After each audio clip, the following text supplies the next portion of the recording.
Hello बच्चे लोग, good morning. तो ये एक नई सीरीज स्टार्ट कर रहे हैं हम। Social science. सोशल साइंस को हम डिस्कस करेंगे। सोशल साइंस हम क्लास 6 से क्लास 12 तक की डिस्कस करेंगे। एंड आई होप वंस ये डिस्कस हो जाएगा तो आपके एनसीईआरटी का जो साइंस सोशल स्टडीज का जो बेस है वो बहुत ही स्ट्रांग हो जाएगा। राइट, स्टार्ट करते हैं। Social science. सोशल साइंस जो है, इस सब्जेक्ट में हमें क्या पढ़ना है? इस सब्जेक्ट में हमें पढ़ना है कि हमारे हिस्ट्री के क्या सोर्सेज हैं। इंडिया, दैट इज भारत, उसको कैसे बना, सिविलाइजेशंस की स्टार्ट कैसे होती है, भारत के कल्चरल रूट्स क्या हैं, यूनिटी इन डाइवर्सिटी क्यों बोला जाता है, ये फैमिली एंड कम्युनिटी के बारे में जानना है, गवर्नेंस, लोकल गवर्नमेंट कैसे चलती है रूरल एरियाज में, अर्बन एरियाज में, इकोनॉमिक एक्टिविटीज क्या हो रही हैं हमारे आसपास, वर्क की वैल्यू क्या है, लोकेटेड प्लेसेस जो हैं अर्थ में उनको कैसे लोकेट करते हैं, ओशंस एंड कंटिनेंट्स में क्या डिफरेंस है, लैंड फॉर्म्स क्या है। तो ये सब जितने भी डिस्कशंस होंगे हमने ये अलग अलग थीम में डिवाइड किया है। आगे चलते हैं। ये एक पिक्चर दिखाई जा रही है। इस पिक्चर में क्या पूछा जा रहा है हमसे? इस पिक्चर में ये पूछा जा रहा है कि ये जो पानी है लेक में, ये कहाँ से आ रहा है, ये जो रोड्स हैं ये किसने बनाई हैं, कौन सी एक्टिविटी करते होंगे यहाँ के लोग, और ये सब बातों पे ही हमें डिस्कशंस करना है। अब हम अपना इस डिस्कशन को पेज बाय पेज और इस पूरा चैप्टर को हम डिस्कस करने की कोशिश करते हैं। सोशल साइंस हमारे लिए क्यों रेलिवेंट है? हम सब लोग कहाँ रह रहे हैं? हम सब लोग रह रहे हैं इस समय 21st सेंचुरी में। और 21st सेंचुरी में ये हर कोई मानता है कि ह्यूमैनिटी को चैलेंजेस फेस करने पड़ रहे हैं। कैसे फेस करने पड़ रहे हैं, आइए जानते हैं। एक तरफ तो रैपिड प्रोग्रेस हो रहा है टेक्नोलॉजी में, जो हमारी लाइफ को बदल रही है। लेकिन दूसरी तरफ हमारा वर्ल्ड क्या विटनेस कर रहा है? वर्ल्ड विटनेस कर रहा है मल्टीपल वॉर्स, आर्म कॉन्फ्लिक्ट्स और राइजिंग सोशल टेंशंस। हमारा जो नेचुरल इन्वायरमेंट है वो भी खतरे में है।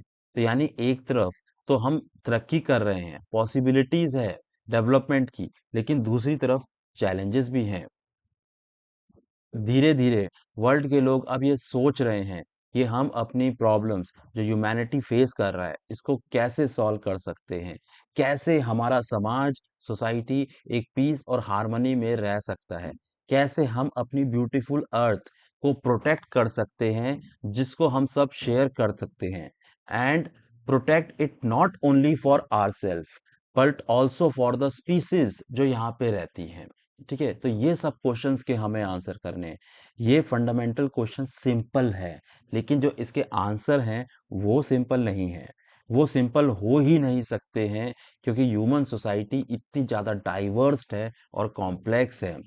हम अपने आंसर्स के क्वेश्चन जानने की कोशिश करेंगे ताकि हम एक बेटर फ्यूचर बना सके। इसलिए सबसे पहले हमें समझना होगा वर्ल्ड को और ह्यूमन सोसाइटीज को। यही सब सोशल साइंस होता है। इसी चीजों को हम सोशल साइंस बोलते हैं।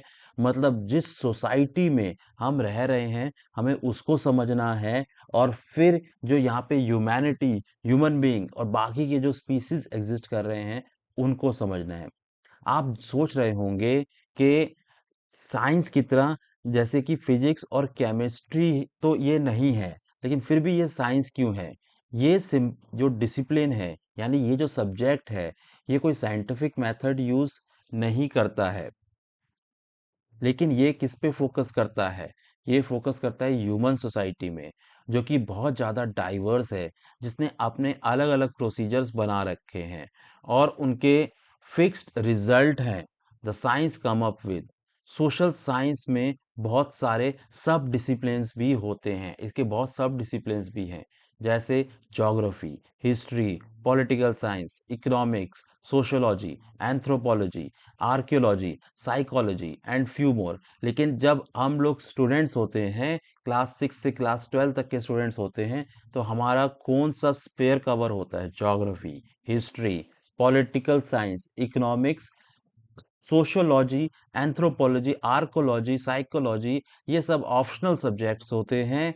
और मोस्ट ऑफ द स्कूल्स में, मोस्ट ऑफ द बोर्ड्स में ये सब्जेक्ट्स होते भी नहीं हैं, राइट?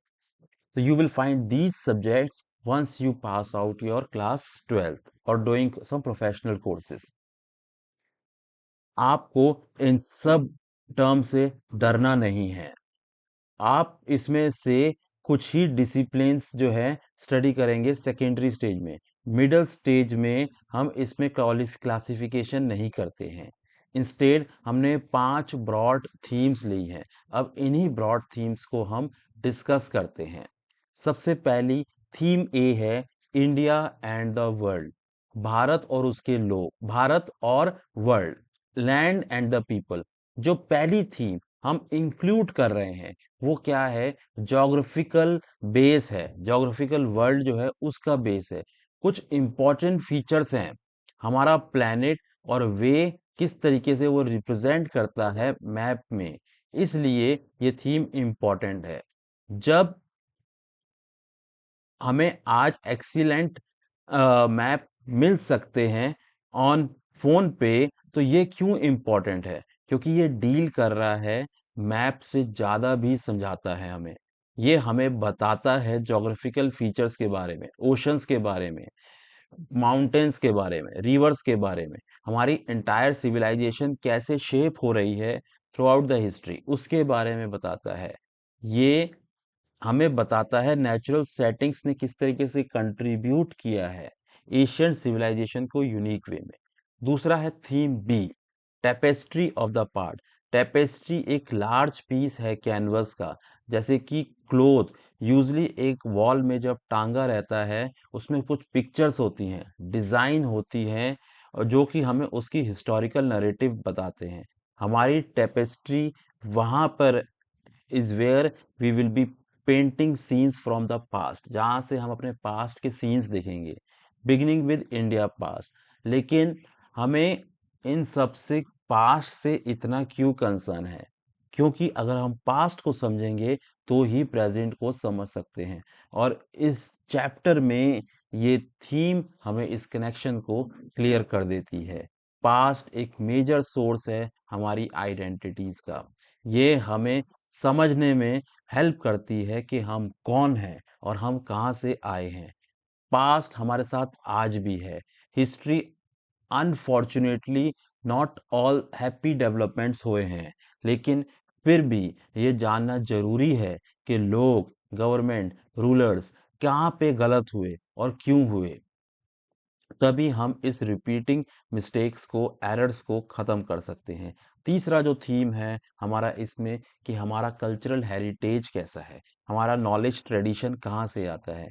कई बार कहा जाता है इंडिया एक रिच और एशियंट कल्चर था। ये सही है, लेकिन उसके मेन कैरेक्टरिस्टिक्स क्या थे, किस तरीके से उसके गाइडिंग प्रिंसिपल्स थे, और हिस्ट्री में इसको कैसे देखा जाता है, हम इसको कैसे, ये हमारी कैसे हेल्प कर सकता है उन इश्यूज को डील करने में जो हमारे समय के हैं, आज के जो इश्यूज हैं उस पे कैसे हेल्प कर सकते हैं। कुछ क्वेश्चंस हैं, ये थीम एक्सप्लोर करने की कोशिश करेगी, जिसमें ऑब्जेक्टिव होगा कि हर स्टूडेंट समझ सके हमारे कल्चरल फाउंडेशंस को। थीम डी, ये गवर्नेंस और डेमोक्रेसी की बात करता है। जो हमारे सिटीजन है किसी भी कंट्री के, उनको अपना पॉलिटिकल सिस्टम समझना जरूरी है। इंडिया वर्ल्ड की सबसे बड़ी डेमोक्रेसी है, इसका सबसे बड़ा एलॉबरेट सिस्टम है। अलग अलग लेवल्स पे क्या है इसके चीफ कैरेक्टरिस्टिक्स, और सिटीजन कैसे पार्टिसिपेट करते हैं ओवरऑल गवर्नेंस में, क्या है उनके राइट्स, उनकी ड्यूटीज और उनका धर्म, क्या अलग अलग सिस्टम्स हैं हमारी कंट्रीज में, और अगर ऐसा है तो वो क्या है, किस तरीके से अलग अलग देश एक दूसरे के साथ इंटरेक्ट कर रहे हैं। जब हम ये थीम को पढ़ लेंगे, हम ज़्यादा रिस्पॉन्सिबल सिटीजन बन सकते हैं। हम ये समझ जाएंगे कि गवर्नमेंट के अलग अलग ऑर्गन्स, अलग अलग डिपार्टमेंट कैसे काम करते हैं। हम ये समझ जाएंगे कि उनकी पॉलिसीज क्या है जो इफेक्ट कर रही है, चाहे वो लोकली हो चाहे वो नेशनली हो। तीसरा लास्ट जो थीम होगा, थीम ई, ये है इकोनॉमिक लाइफ अराउंड अस, हमारे आसपास की इकोनॉमिक लाइफ कैसी है। कोई भी परिवार, कोई भी फैमिली, अगर उसको डेली एसेंशियल्स नहीं मिलेंगे, जैसे कि फूड, क्लोथिंग, शेल्टर, वाटर का एक्सेस, पहली स्टेज है ये। दूसरी स्टेज में एडल्ट्स के लिए livelihood, educations for the younger once. Similarly कोई भी कंट्री डेवलप नहीं कर सकती है अगर उसकी इकोनॉमी अच्छी नहीं है। लेकिन इकोनॉमी काम कैसे करती है? खास तौर पे ऐसी ह्यूज कंट्री जैसे कि इंडिया है। मनी होता क्या है? ये आता कहाँ से है? इसको हम कैसे इंक्रीज कर सकते हैं? इकोनॉमिक एक्टिविटीज में लोग कैसे एंगेज होते हैं? नेचुरल और ह्यूमन रिसोर्सेज को कैसे बेस्ट मैनेज करना है? ये थीम हमें बताती है कुछ इम्पोर्टेंट कॉन्सेप्ट और प्रैक्टिसेस जो हमें इन क्वेश्चंस को आंसर करेगी। तो ये एक छोटा सा पार्ट था इस सीरीज का, जो हम आगे जाके अभी कंटिन्यू करेंगे। ये पार्ट आज हम यही रोकते हैं। ठीक है, अगर आपको ये पार्ट पसंद आया तो do like my video and subscribe my channel for the more such videos. Thank you all of you.